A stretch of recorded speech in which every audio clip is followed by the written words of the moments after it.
Have you ever needed a little push? That burst of energy that you some days might not feel when you get out of bed in the morning? You may think an energy drink will help you get that energy that you need, and you're probably right. This summer I drank Monster energy drinks almost every day because I felt like I needed that push. I drank them so much that I caught myself relying on them to stay awake. I also would not be surprised if they were the main reason for me gaining some weight. I have done research and I can tell you that although energy drinks have been able to give you a burst of energy, they also have very many downsides. Energy drinks can be addictive and they can cause many health problems. Today I'm going to tell you about the dangers of energy drinks and why they should have restrictions on who can buy them. The popularity of energy drinks in U.S. citizens ages 13 through 17 is rising, and currently the highest consumers of these products. Most of us are in this age group, and although most of you do not drink energy drinks, it is still important to understand the dangers so that you do not start. On both of the cans that I have today, they have in all caps, not recommended for children, people sensitive to caffeine, pregnant women, or women who are nursing. This is because of the terrible ingredients contained in the can. According to the BBC News reporter, Alex Thurin, studies linked to energy drinks to poor quality or reduced sleep, headaches, risk-seeking behavior, or depression symptoms. If these are general side effects, that can mean they are more severe for children. If they are not recommended for children, then why should we allow them to be sold to them?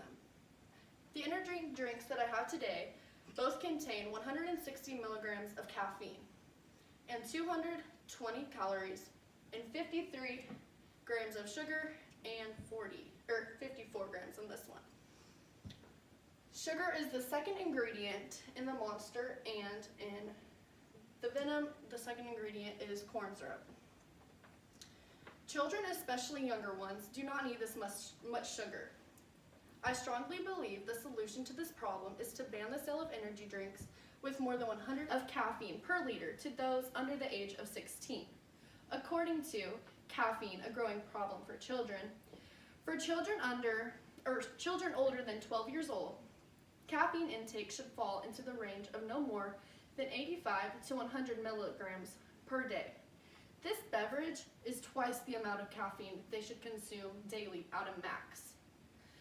There are many instances where people have tried to ban the sale of these beverages, to a certain age group. According to James Foster, a caffeine informer, a Kentucky student, inspired a bill when he drank an energy drink on the way to school, which caused his heart to start beating rapidly. Kentucky is not the only place in the United States that has considered putting restrictions on the age of the one that can buy an energy drink. Maryland, New York City, Chicago, and Los Angeles have also considered this, but have all decided against it. The UK banned the sale of drinks with more than 150 milligrams of caffeine per liter to those under 16. I agree with this and think the US should do the same. Many may argue that the amount of minors that are affected by energy drinks are not a problem. The number is rising, and this will help the percentage of kids that are affected. I personally found it surprising that children drink energy drinks more than other adults. One major argument against the ban is that most Americans get caffeine from soda, not energy drinks, so the energy drinks are not the real problem. I would argue and say that energy drinks have more caffeine, so if you drink the same amount as soda, the energy drinks would be doing more harm.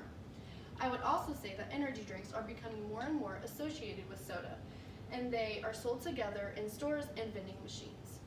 Another argument is that the age should be higher than 16. The reason I think it should by that age, teens are more likely to know the dangers and how unhealthy they are because they can clearly read the nutrition label on the back of the can. What I encourage you to do is support this ban and push for a healthier choice in drink. If you are not able to get the ban passed as a law, we can at least stop supporting these companies that are producing these health-corrupting beverages. We can do this by boycotting. As a cashier, I see kids purchase these sickly drinks daily, and I hate that there is nothing that I can do about it. Please remember, these beverages contain the drug-like substance called caffeine, and the only way to keep these drinks away from children is by either restricting the ages of who can purchase them or by not supporting the companies that produce it. And next time, think, how bad do you really need that extra bit of energy? Thank you. Any questions? Yes. Is the caffeine the only bad thing in energy drinks? No, there is loads of sugar. Plus, there is nothing good in them. Any other questions? How would this be different from when alcohol was banned in the early 1900s? In the early 1900s, alcohol was completely banned. But I think these should just be banned to a certain age, kind of like the alcohol law that is in place now.